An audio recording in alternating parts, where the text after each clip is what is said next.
10 ting, du ikke skal sige til politiet. Nummer 1. For mig, det har fået et drik. Jeg har kraftedeme ikke fået det, mand. Jeg har fandme selv købt det. Nummer 2. Hvorfor har du 2 hoveder, dit pansersvin? Jeg har i hvert fald ikke fået noget at drikke, det er helt sikkert. Hvorfor er der nu 3? Ej, jeg kører hjem, eller hvad? Nummer 3. Jeg har nogle billige mobiler om i bagagerummet, hvis det var. Nummer 4. Hvorfor der ligger lige i mit bagagerum? Det er sgu da bare min mor for helvede. Nummer 5. Siger du, jeg får en bøde for at køre over for rødt? Siger du? Der var sgu da lilla. Prøv lige styr dit handicap, din idiot.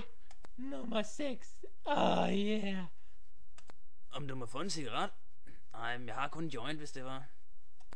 Nummer 7. Er det med dit dæk? Ja, det kan jeg godt forklare. Jeg blev kørt ned i en pølsevogn, og så lige stod der 4 narkomaner, og så kom jeg til at hjulpes med nogen gamle dame. Og så brækkede jeg tilbage og kørte over igen, og så var det slidt.